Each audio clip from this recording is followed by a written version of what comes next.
A very good morning and welcome all of you to the daily news analysis for 24th of April 2025 with me Jatin Verma. In today's news analysis, we are going to talk about what is happening in Ukraine and Russia, Black Sea, then Sea of Azov, and a tremor and kind of earthquake of 6.2 magnitude in Turkey. What is the context of it? What are the plates that are colliding with each other? We are going to talk about those issues and how Trump is exerting pressure on Ukraine to sign the deal, to forget about Crimea, the province that was acquired by the Ukrainian province that was acquired by Russia way back in 2014. Now that is becoming the bone of contention in the final peace agreement between Russia and Ukraine. And we are going to talk about our own Pahalgaon attack that happened yesterday. What is Cabinet Committee on Security? What is the composition of it? And how the Indus Water Treaty has been suspended now, has been put in abeyance. What are the dispute resolution mechanisms within the Indus Water Treaty? We are going to discuss about those things also. This is the index of the today's news articles. India, Saudi Arabia, then Turkey, the earthquake that has happened. Okay, why the earthquake has happened? A few questions related to map around this earthquake thing, then Indus Water Treaty, then a peculiar case of Tamil Nadu Minister Senthi Bala, the minister that is there. Okay, so Senthi Balaji case, Transport Minister, how he indulged in the scam of cash for job scam, kind of railway scam that has happened in India, and what does Prevention of Money Laundering Act say on this? So we are going to talk about this. Is India witnessing judicial despotism? You understand who is a despot? A leader who is not elected, who is not the elected leader by law. So please let me know before we begin if audio, video, everything is fine, because in the last few days, sometimes this problem has happened. So let's get started with the news analysis today. Before we begin, let me tell you quickly about the Civil Services Day offer in the light of the fact that UPSC result has come.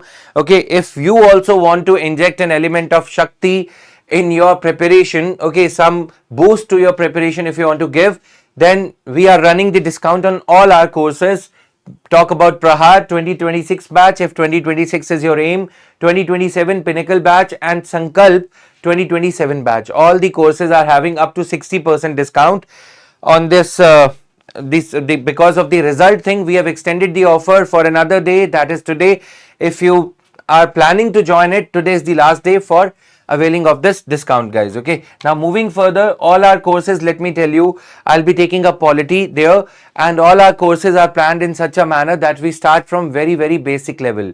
Okay, so that if you are a complete beginner, then also the courses will be quite helpful for you, as they will be, these are the foundation batches. Okay, now batch links are given in the description of this video, the session you are watching. You can go through the information. Coming to the news articles, Trump says Ukraine peace deal is very close, slams Zalinski.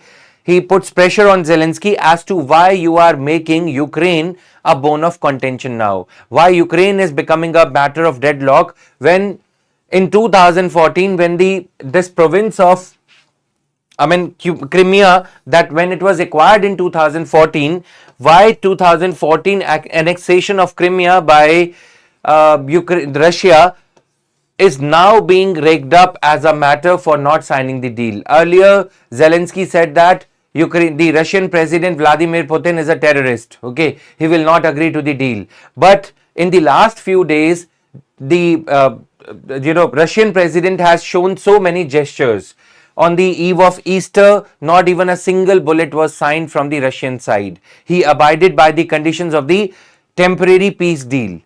He is reciprocated to the extent possible. Now it's the turn of Zalinski. Time and again, Zalinski backs out from the peace deal. This time, Zalinski is making a kind of issue out of the Russian annexation of Crimea, a province which is inhabited by 70% of Russian speaking people. Crimea was annexed by Russia in 2014, 11 years ago. At that time, Donald Trump says at that time they did not discuss anything. Okay, Mr. Zelensky ruled out ceding territory to Russia in any deal before talks set for the Wednesday in London. We have had talks in Paris. Now the talks are going to be held in London. We have previously held talks in Gulf countries also, Saudi Arabia, etc. But in vain. The deal hasn't been signed yet. Okay. Now, during the similar talks last week in Paris, US officials presented a proposal that included allowing Russia to keep control of occupied Ukrainian territory, including the Donbass region that is there. Okay. But Zelensky did not agree. On one pretext or the other, Zelensky makes an excuse not to sign the deal. Now, what is in store? The US president is saying that 11 years ago, we are not, he's saying that US is not putting any pressure. Okay, but why did the Ukrainian side not fight for Crimea 11 years ago when it was handed over to Russia without a shot being fired? 11 years ago, this province of Crimea, as I said, Russia acquired it in 2014. It conducted a plebiscite asking the people of Crimea, 70% of the Crimean population is Russian. They speak Russian as their language. Okay. So that time, not even a single bullet was fired. Now, why? A bone of contention, a deadlock is being created for annexation, for giving Russia the control of Crimea province. Okay. Now, in the light of this news article, you already know Kyiv. Where is Kyiv located? Belarus, which is the country, which are the countries which are bordering Ukraine. Just a revision. I have asked a few questions, map related questions here. Where is Sea of Azov located? Okay, Sea of Azov touches the borders of how many countries? Let me change the color of the pen here. Touches the borders of how many countries? Okay, then Black Sea touches the boundaries of which all countries? These are 2-3 questions which are important for your revision. What is Black Sea Initiative? Recently it was in news. What is Black Sea Initiative? Okay, we had conducted a quiz on PW, test 3, weekly test that we are conducting for prelims. This question was there, Black Sea Initiative. Please answer this. Now, countries having border with Ukraine. Very, very simple questions, but they are very important. Periodic revision is important. Okay, so these 5-6 questions are there, 3-4 questions. There are other questions. Now coming to Turkey. Their name was changed a few years ago. Turkey witnessed the 6.2 magnitude earthquake on the Richter scale. Okay, so Sea of the Marmara was the epicenter. You see here the Sea of Marmara. We are going to have some questions around Sea of Marmara today in the light of this 6.2 magnitude earthquake. Why the earthquake has happened, guys? Okay, rational analysis is required. Merely being aware of the news is not enough for UPSC. So, on the outskirts of western outskirts of Istanbul, the capital here. Okay, the earthquake in Turkey are primarily caused by interaction between Anatolian plate. Okay, this plate is being squeezed out by African plate. See the arrow. This red arrow, this pinkish arrow tells you the movement of the plate. The African plate is squeezing out the Anatolian plate from the southern side. Okay, pressure is being put. Then from here, the European plate is there. Pardon me. From here, the European plate is there. Okay, so from the western side. So that is why Anatolian plate, when it collides with, when it is being squeezed out by the African plate from the south and the European plate from the east, from the western side, that is when the tremors happen, the earthquake comes. Okay, now this time the epicenter of the earthquake has been the Sea of Marmara. So these earthquakes keep on happening. Why Turkey is an active earthquake site? Every time, every 2-3 years we see this. Last few years we have seen earthquakes in Syria and Turkey together because of this kind of collision between 3 plates: Anatolian plate, Arabian plate and Eurasian tectonic plates, with Anatolian plate being squeezed westwards by the collision of Arabian and Eurasian plates. Okay, this squeezing motion leads to the pressure buildup on the fault lines, eventually releasing as earthquakes. Pressure is built up because of squeezing out of this Anatolian plate. You have to remember these 3 plates in the light of occurrence of this earthquake. Now, in the last 1 month, last 30 days, earthquake has happened elsewhere also. When that happened, guys, we had talked about the reasons behind the occurrence of that earthquake as well. Where was it and what plates were in news during that time? Okay, just a revision again. Now, questions related to this thing. I have told you about the plates. African plate is here. Okay, then Anatolian and Arabian Plate. Arabian Plate is Syrian side. Okay. Now coming to this aspect, where is the Strait of Dardanelles located? Strait of Dardanelles, where is it located? Why is it important? Please answer. Then strait that separates Europe from Africa. What is the name of the strait that separates Europe from Africa? I tell you the hint also. The name starts with G. Okay. And then strait that separates Europe from Asia. These are the questions for you to answer. Please answer all these questions. Okay. Since Turkey is considered to be a bridge between Europe and Asia, that is why these straits and the locations of the map are important. Now coming to Indus Treaty with Pakistan put on hold.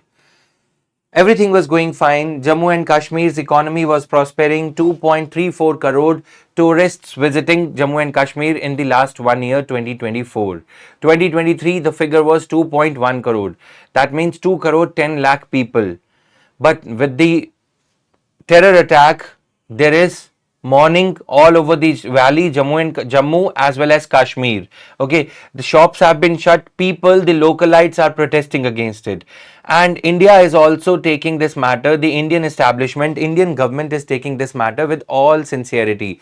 Cabinet Committee on Security held a meeting yesterday, and we have devised a 5-pronged strategy to put pressure on Pakistan. Okay, hyperbole aside that we can acquire Balochistan, etc. There are some videos proliferating, but India has taken a concerted view now that 1960 Indus Water Treaty with Pakistan will now be put in abeyance, will now be put on hold. We will not be letting the transfer of waters.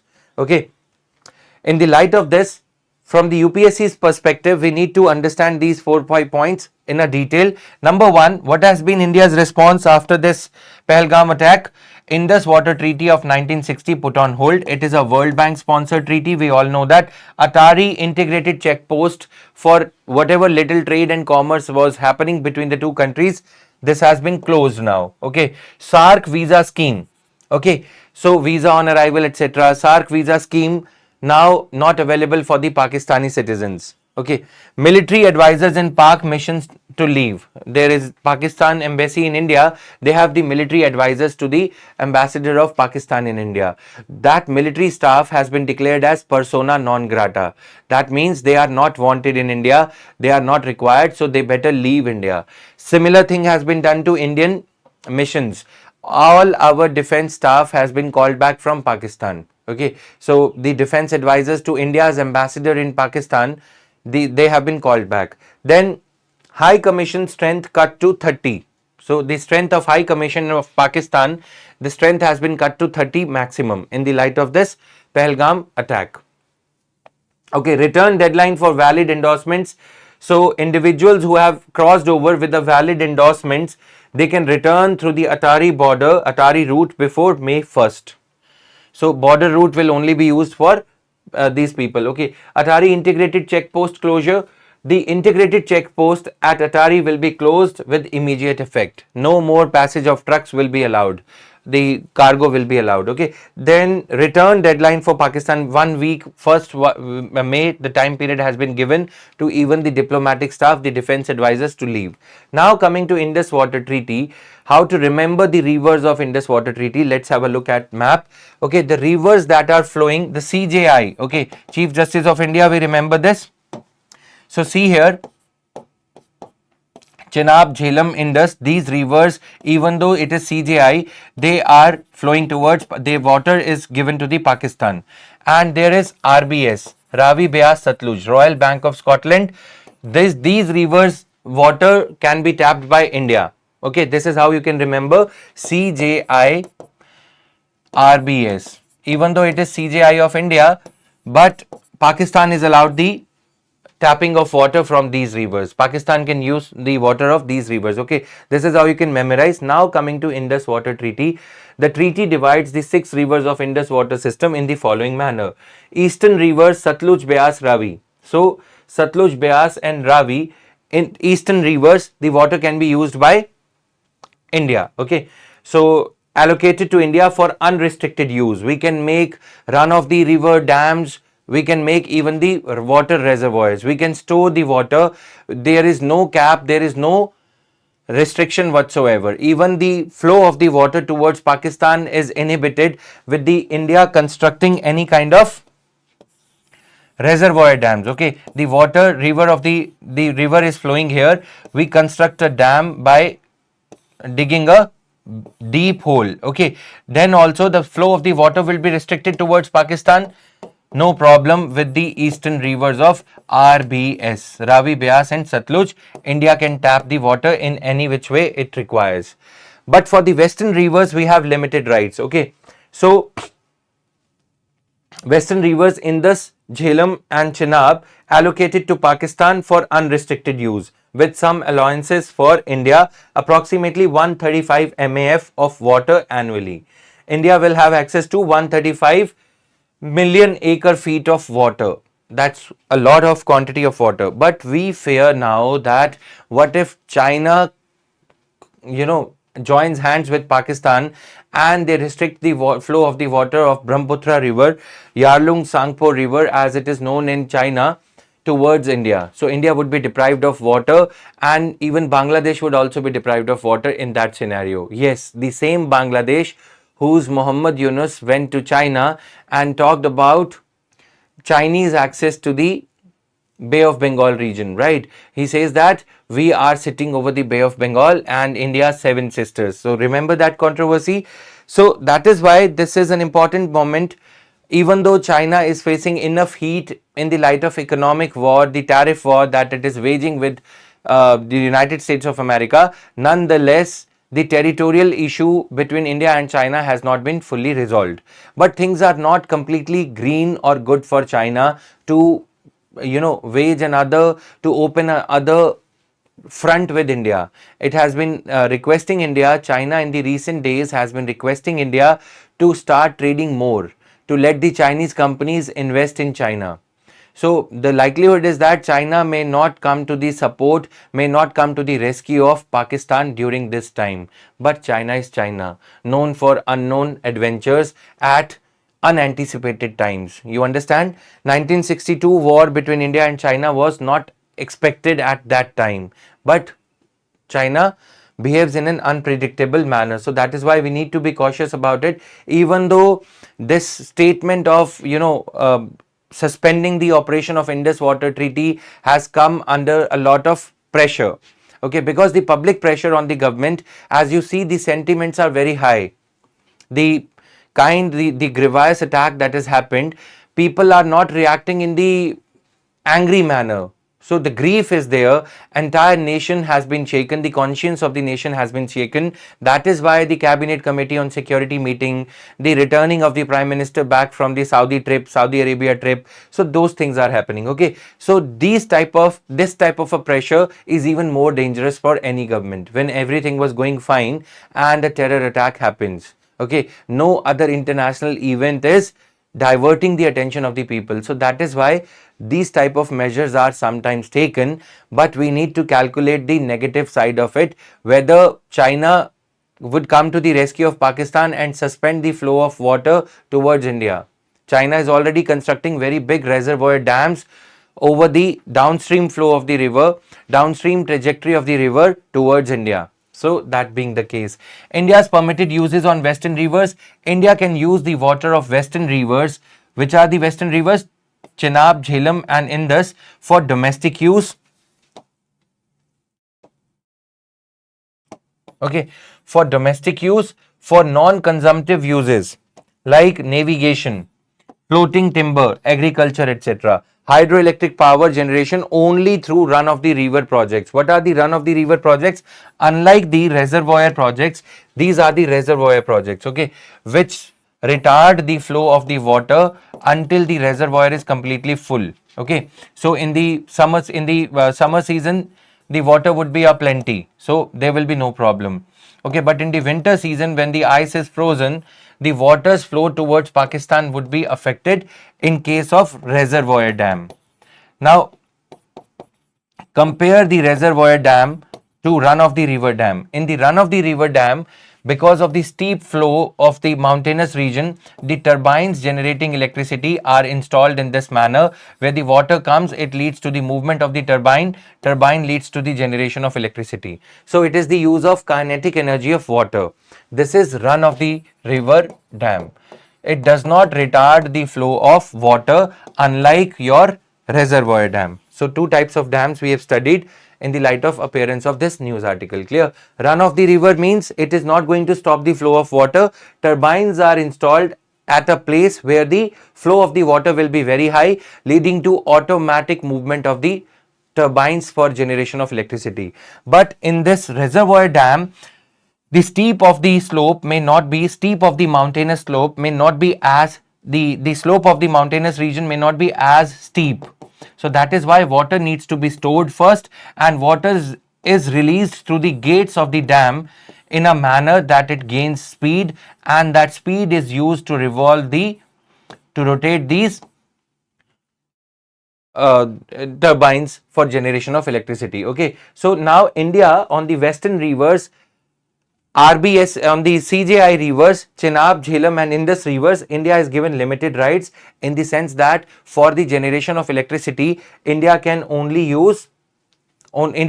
make or construct run of the river water projects. Okay, so this is there. Now moving to the other aspects, this is the map of these 6 rivers, Indus river system as we call it. Okay, now coming to Permanent Indus Commission, how to resolve the dispute if in case it happens between the two countries, India and Pakistan, with regard to the sharing of the water. First of all, the annual mechanism is there.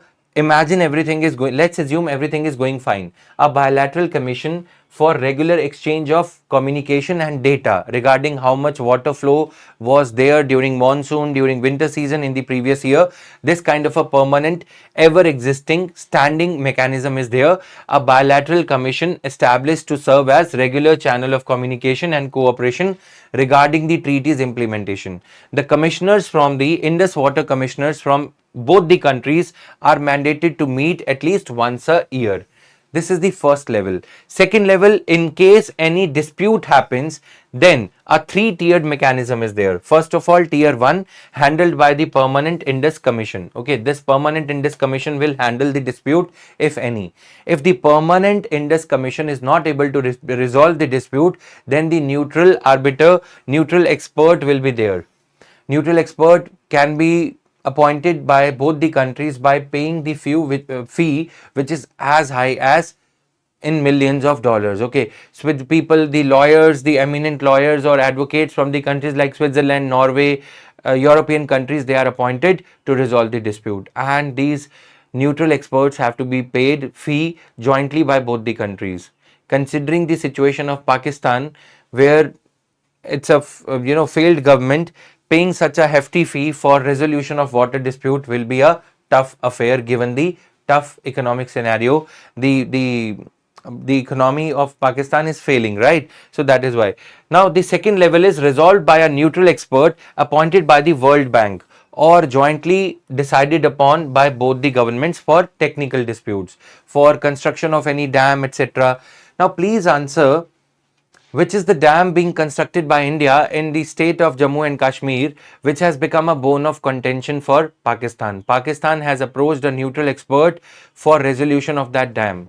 The name starts with K. Okay, please answer the name of this dam and what is the capacity, power generation capacity of this dam if at all it is constructed finally and fully. So please answer this question. Now, resolved by a neutral expert. If in case the first level is not able to handle the dispute, then the dispute will be handled by second level.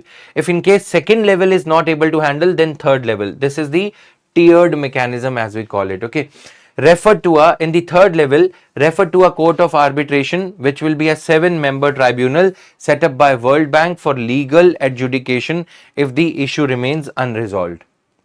So, if it is a World Bank mediated deal, India would be attracting unnecessary criticism of not living up to the Indus Water Treaty mediated by World Bank.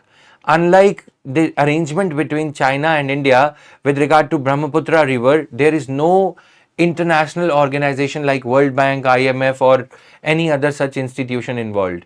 But since India involved the World Bank in the signing of this Indus Water Treaty in 1960, so every time we suspend the Indus Water Treaty's operation after Pulwama attack, after Uri attack, after Pathankot, and now Pahalgaon. Okay, every time we think of suspending this treaty, two factors come to mind. One, China factor. What will China do with the Brahmaputra waters, on which the economy of Assam and West Bengal, Teesta River, etc. depends.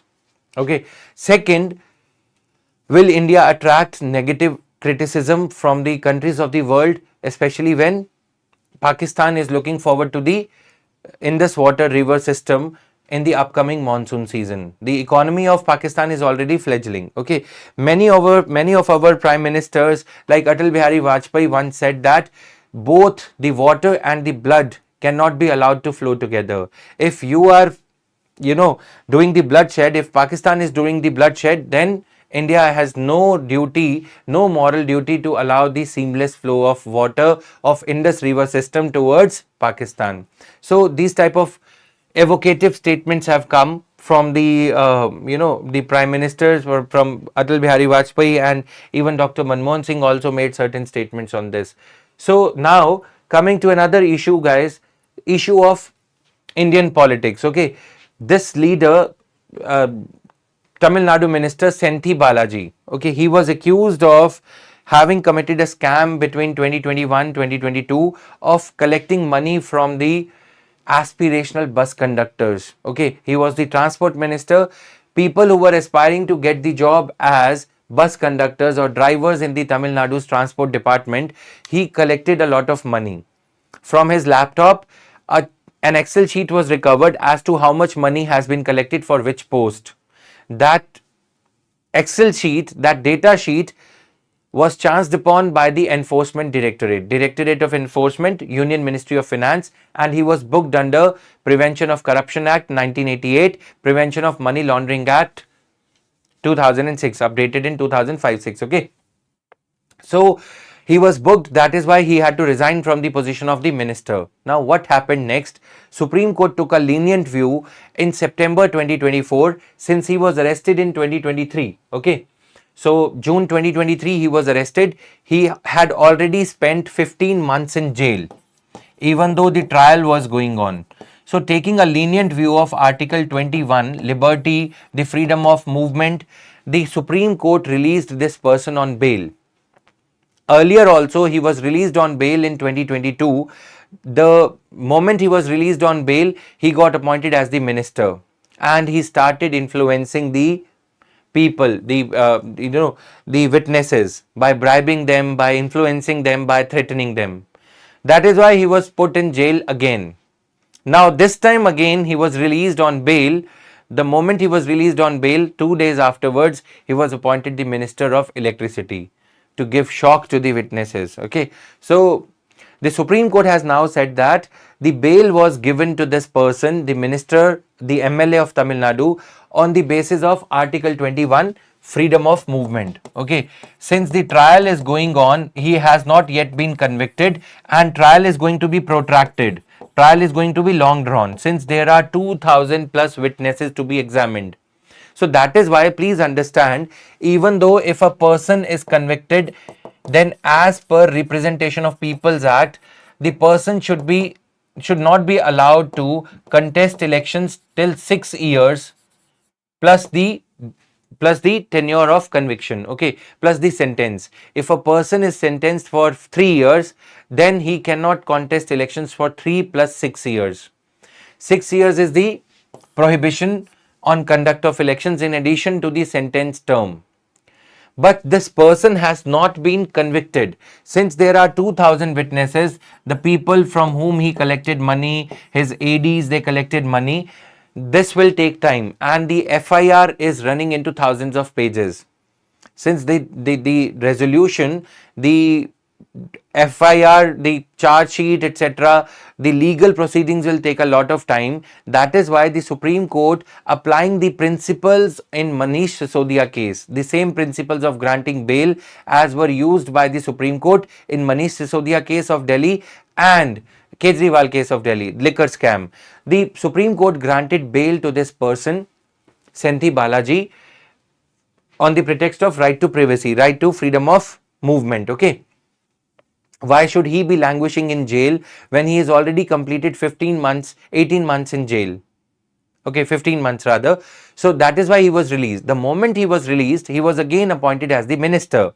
Supreme Court says that why would we granted you the bail so as to let you enjoy your freedom of movement.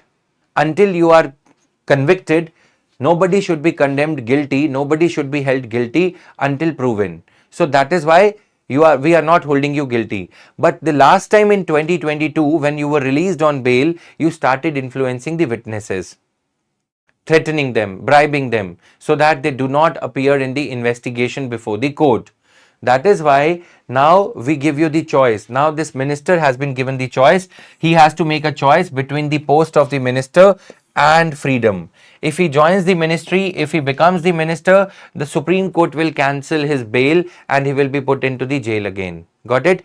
So ordinarily what happens, if a person is convicted, then he is barred from holding any position. Okay. Conviction leads to bars any person from becoming minister. Any person from becoming minister.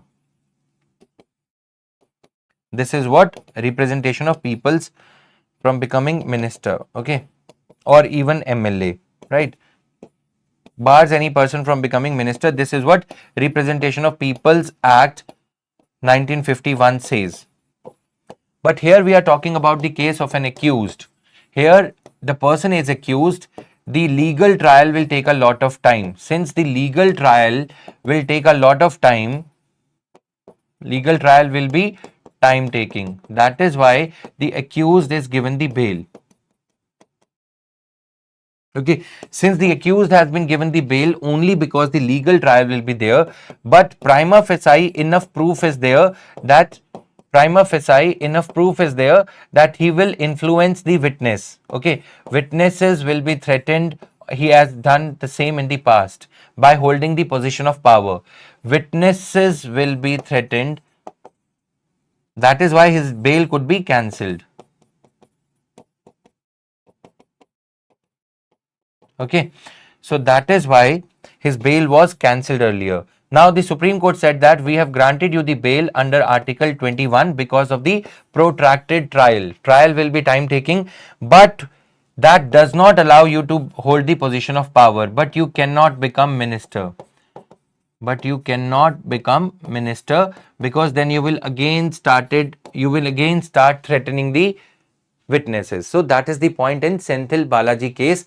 You have to understand this because these type of questions regarding judiciary, regarding trial, they are being asked in prelims as well as mains. Okay.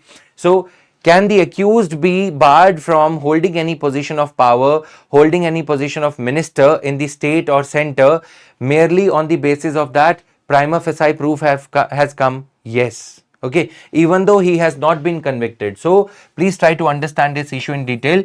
Conviction will definitely lead to barring a person, stopping a person from becoming the public functionary, IAS, minister, MLA, MP. But okay, accused at the stage of trial, when a person is just an accused, when the charges are not proved against him, at that stage also the person can be barred from holding any office of power.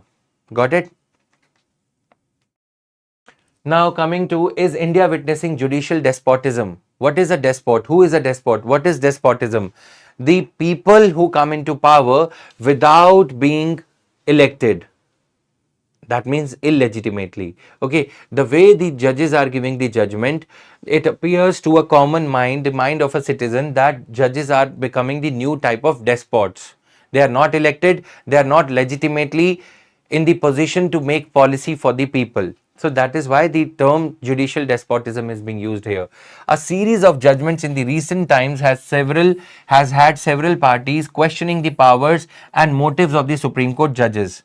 While such criticism of the judiciary is not new, the Supreme Court has not yet crossed the red line, the Lakshman Rekha.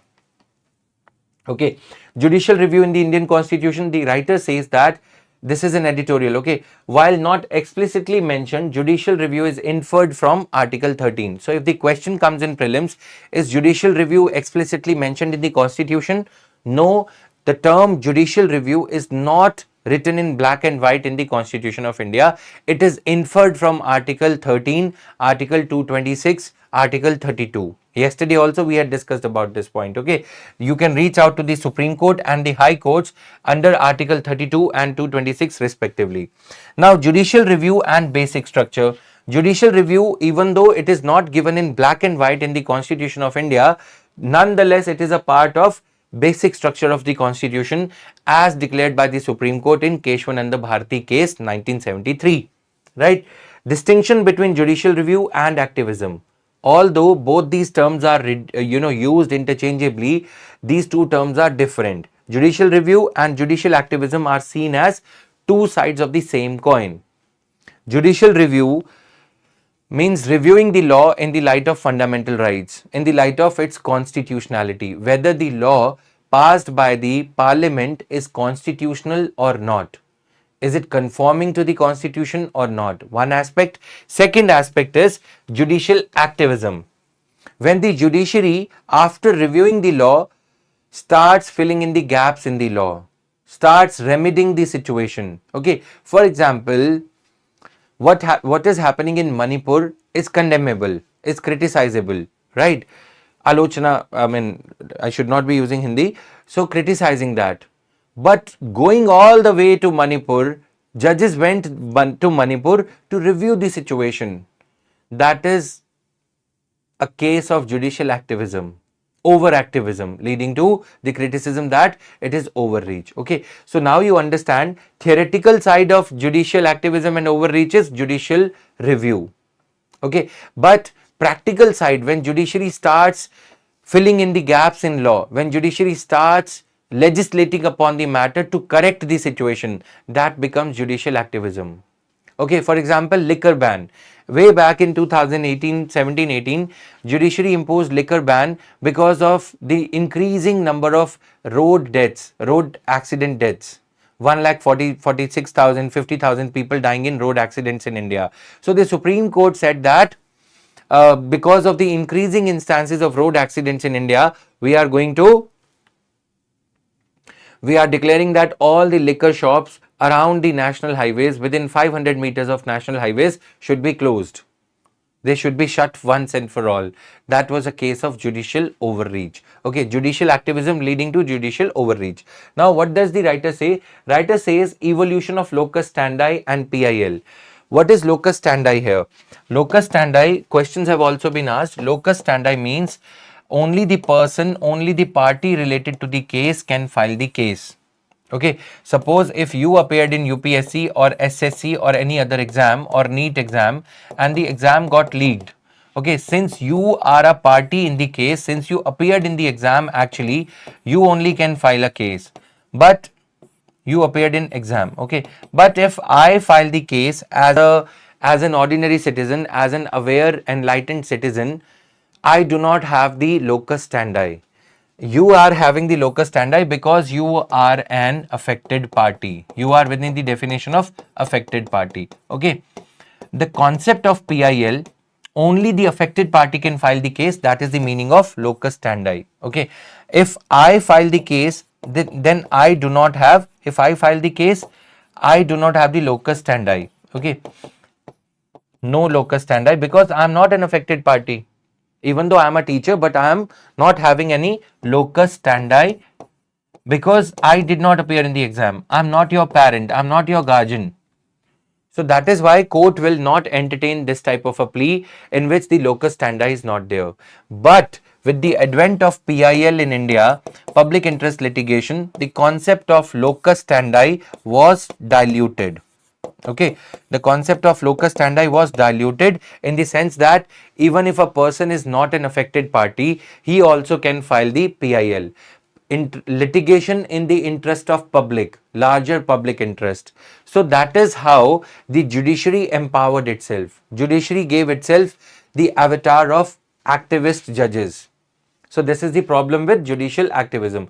The Supreme Court revolutionized the doctrine of locus standi and introduced public interest litigation. That means now anyone can reach out to the court for environmentalism, for exams, NEET exam, etc., leakage, BPSC exam leak, etc. Okay, so to address the legitimacy crisis during emergency. So why did judiciary invent the concept of PIL? To remedy the situation, the damage, the crisis of credibility that was done to the image of judiciary, the Supreme Court during emergency era. Committed judiciary. Judiciary became over concerned about, or it started over caring for the government, right? Pro government judgments were coming. Just to whitewash its own image, judiciary invented this concept. Okay, critique of judicial power. Concerns are now being raised about court's power and the accountability of its judges. Since judges are not going to be held accountable for the policies they are enacting, policies they are declaring through their judgments. So what is their accountability? No accountability. In the case of Yashwant Verma also, even though cash was found, no accountability was there. Wrong judgments, no accountability. Judges would smoothly retire.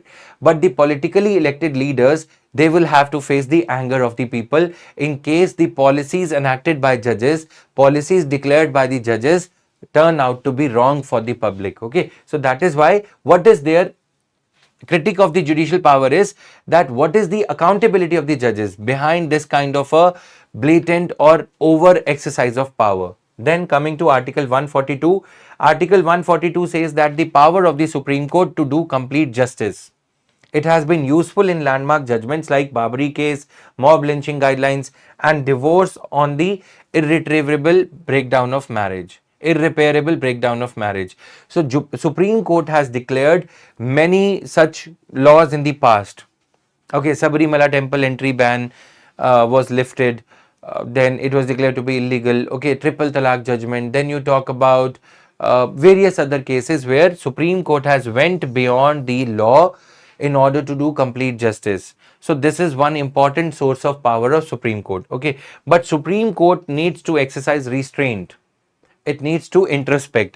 The Supreme Court has generally acted responsibly, though, with the trust of the people, citing instances where it prioritized peace and stability. Babri Masjid, Supreme Court could have given a judgment where it could have unfurled, where it could have brought about law and order situation could have erupted quite volatile with a lot of volatility in India. But Supreme Court very carefully gave the Babri Masjid judgment. Then Article 370 abrogation. When Article 370 was abrogated, petitions were filed in the court. Supreme Court took the stance which was towards the side of the government. So it is not the case that Supreme Court is acting in a manner which is anti-government, which is anti-democratic always. Supreme Court also gives due weightage to the law and order situations, right? Now, it is argued that judicial review is anti-democratic because the review of the laws by the judiciary is not having any democratic element to it. Judges are not elected. Judges are just selected by virtue of merit. They are not accountable to the people. Okay, as unelected judges can overturn laws passed by the elected government. So judicial review is anti-democratic. This view is being propagated by some elements in the constitutional positions like Vice President of India. Nehru's views on judicial limits are cited. Jawaharlal Nehru had similar views in the Constituent Assembly when the Constitution of India was being framed, guys. So Jawaharlal Nehru said that judiciary might not become the third chamber. First chamber is Lok Sabha, second chamber is Rajya Sabha, and third chamber might be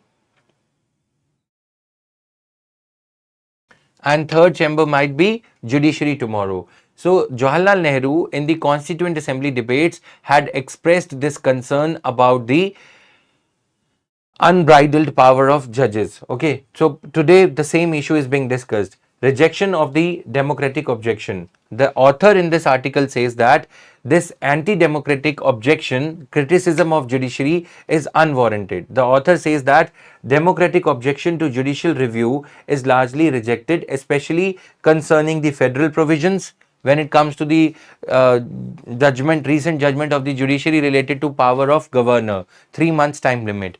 Especially when it comes to federal provisions, judiciary's anti-democratic stance, anti-democracy related criticism is unwarranted. Legislative procedure and fundamental rights. Upholding the fundamental rights is in itself democratic. Okay, that is how we can reject this anti-democracy related, anti-democratic related criticism of judiciary, because judiciary under Article 32 is required to be upholding the fundamental rights of the citizens. Okay, then emphasizing the supremacy of the constitution over parliament in India. So parliamentary supremacy, no, that is there in UK. In India we have constitutional supremacy, in the light of the fact that judges are required to uphold fundamental rights, in the light of the fact that judges are required to uphold the rights of the states, the federating units, federalism in India. They are right when they sometimes have to declare the laws passed by the elected body as null and void. These are the 4-5 factors which give the power of the judicial review, which might sometimes be anti-democratic insofar as the reversal of the law is concerned, the declaration of the law as anti or as against fundamental rights, as against federalism, as against constitutional supremacy is concerned. All the laws passed by the parliament, if they do not conform to federal philosophy of the constitution, okay, underlying federal principles, then saying that judiciary is anti-democratic if the laws do not conform to fundamental rights, saying that judiciary is anti-democratic would be an injustice to the judges. Okay, then saying that the laws that do not conform to the constitutional norms, to the philosophy of the constitution. Okay, so on one hand we have these federal principles, fundamental rights and these things. On the other we have fourth one, constitutional supremacy. Okay, I should have written full earlier itself. Constitutional supremacy. If these things are not there, in India we have these things, then saying that because of these things judiciary is anti-democratic will be wrong. Why? Because any democratic law, any body which is passing the democratic law or appeasing democracy, okay, any elected body which is pretending to be democratic needs to conform to all these elements first. If they are conforming to all these elements, then the law enacted by them will not be declared ultra vires or illegal by the Supreme Court. You getting my point? So Supreme Court declares any law to be null and void or declares any law to be invalid on these grounds only. So Supreme Court has to rest its judgments on these grounds. If these grounds are taken care of by the elected body, by the Parliament of India, by the governors, then there is no reason why Supreme Court will declare that law, that step to be anti-democratic. Clear? Now coming to general upholding of the government decisions, the Supreme Court has generally upheld the government decisions and legislative enactments quashing being layer with their quashing, with them being declared as illegal or ultra vires the constitution being a rare phenomena. Mostly the Supreme Court has upheld the laws passed by the government. Okay, so there are a few examples also. For example, upholding demonetization, even though it could have been declared as illegal, it could have been declared as unconstitutional. Refusing to recognize same-sex marriages. Government stance, Attorney General wanted, the government's lawyer wanted to be declared the same-sex marriages not to be declared as valid. So Supreme Court accepted. Approving the Rafale deal, even though there were very severe, very serious charges of corruption. Some facts were also there. But Rafale deal, because it is the arena of defense, which is the sole preserve of the democratically elected government, judiciary did not go there. Okay, so judiciary accepted what the government had wanted it to. Okay, its handling of Maharashtra government formation, the way Maharashtra government was formed. Okay, Supreme Court could have declared the defection of the MLAs from the Shiv Sena to be illegal, but judiciary did not do that. So many examples are there: NRC, Pegasus, triple talaq, sealed covers. The government gives the replies to the orders of the Supreme Court in sealed cover. Those things have also been held to be valid. Okay, so why are we saying that judiciary is anti-government, anti-democratic? Merely because of a few judgments, merely because the judiciary has put a time limit on the governor and on the president to pass the bills passed by state legislative assemblies. We cannot be overcritical of judiciary merely because of the recent few instances of judgments. We have to see the entire record of last 5 to 6 years and the picture is clear. Judiciary is many a times pro-government. Okay, most of the times it has been pro-government. You talk about Ram Janmabhoomi judgment. Okay, so many judgments are there. Now coming here, key setbacks for the government. The major instances where the government faced setbacks in the recent past were electoral bond scheme, NJAC scheme, and president's role in Arunachal Pradesh. So that is why the criticism is there. Recently, the judges, the judiciary, the Supreme Court suggested that the court's suggestion for the president to seek its advisory opinion on patently unconstitutional state laws, the court itself said to judiciary, to the government, that government, in case it is going to enact a law which fringes on the boundary between what is constitutional and what is unconstitutional, so court can the government can first think of taking the advice from the president, advice from the government before proceeding ahead with the enactment of such a law. That will be good thing for harmonious relationship between the government and the judiciary. This proposal came from the judiciary. What is in effect? In effect, what is judiciary saying is, before enacting any law, seek our permission. Okay, this should not have been said by judiciary. So judiciary said that rather than going ahead with the law directly, first come to us, we will approve it under Article 143, we will give the stamp of approval and then enact the law. That way we will be having harmonious relationship. Okay, so this is like going too far. Okay, need for fair criticism of judges. Writer says that fair criticism of judges is welcome, but attributing, ascribing motive that one judge who happens to be from Sikh community gave the judgment in favor of Sikhs. Okay, one judge who happens to be from Muslim community gave the judgment in favor of Muslims. These are like motives. Criticism of judges and judgments is welcome, but attributing motives to the judges or blaming them for violation of separation of powers, etc., is not a good thing. Okay, using words like nuclear missile, okay, 24/7 nuclear missile, etc., these are unwarranted. Now, limits on Article 142. The Supreme Court itself has acknowledged that its powers under Article 142 are curative and cannot supplant the substantive law. Supreme Court said that when any law is challenged before the Supreme Court, like recent Waqf Amendment Act, so Article 142 cannot supplant it like a plant and throw it away and instead plant a new plant. Okay, new sapling. The Supreme Court respects the law and only declares, only strikes off those parts of the law which are patently unconstitutional. Okay, Article 142 is merely curative. It is not creating any new law. It is not there to create any new law. It only cures the existing law to the extent possible.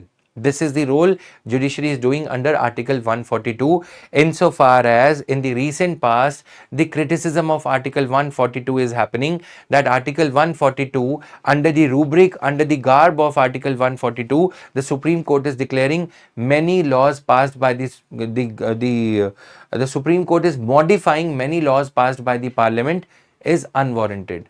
Clear? Now, Tamil Nadu verdict strengthens democracy and federalism. So, the writer in the last says that the putting the time limit on the governors is not judicial overreach. Okay, this is in the spirit of federalism in the country. The judgment strengthens the federal element. So, please don't, the members of the executive, MPs, vice president, they are being told that please don't unnecessarily criticize judiciary for its judgment. You have to read the constitution, you have to go as per the constitution. Okay, constitutional power must be exercised responsibly. Constitutional powers cannot be exercised arbitrarily or due to personal vanity, vendetta, etc. So, judicial intervention in exceptional situations, the constitutional concept of political questions beyond judicial review does not prevent courts from intervening in the exceptional situations like alleged malafide actions of Tamil Nadu governor. Many a times it is said that political questions cannot be interfered with by the judiciary. Political questions should be left aside for the political executive, for polity to resolve, for political parties, opposition and government to resolve. And judges should not interfere in that.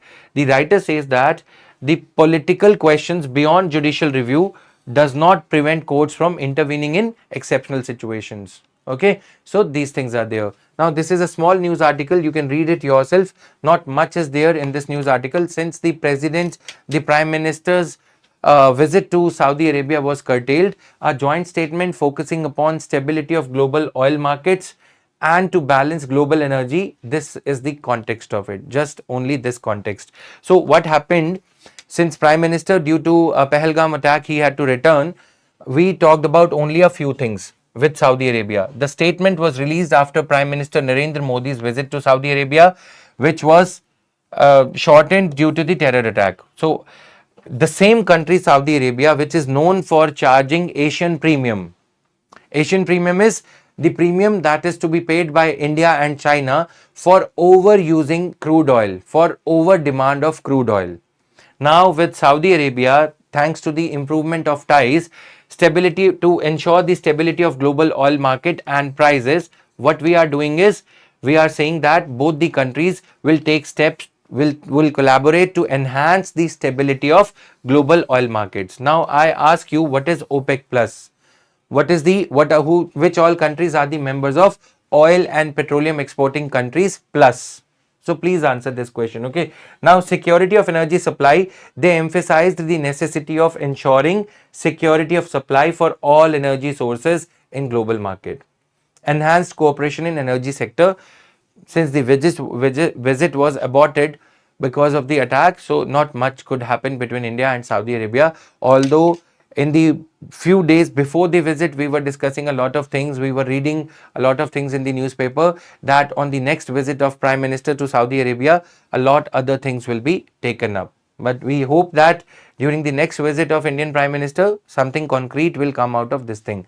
Please answer these things. What is Asian premium? I have already told you. What is OPEC plus? Okay, so Saudi Arabia, and what is when was Gulf Cooperation Council set up? Okay, Gulf Islamic, now in the light of the Pahalgam attack, with this OIC, Organization of Islamic Cooperation, is India a member of it? Is India an observer country, or is India planning to join that? Pakistan is a member of it? Yes or no? Please answer those things. Okay, so Saudi Arabia has now aligned with India more than with Pakistan, or Saudi Arabia is aligning more with China also, rather than recognizing Pakistan as just an Islamic state. The things are changing for India. So this was the crux of the joint statement that was released in the light of Prime Minister's visit to Saudi Arabia. This was all in today's news analysis, guys. With this, we end the session for today. Thank you. Bye-bye. See you tomorrow, guys. The same time. PDF of this session will be uploaded on the Telegram channel. The link of the Telegram channel is given in the description box below this video stream that you're watching. Thank you. Bye-bye. Have a good day, guys. Thank you.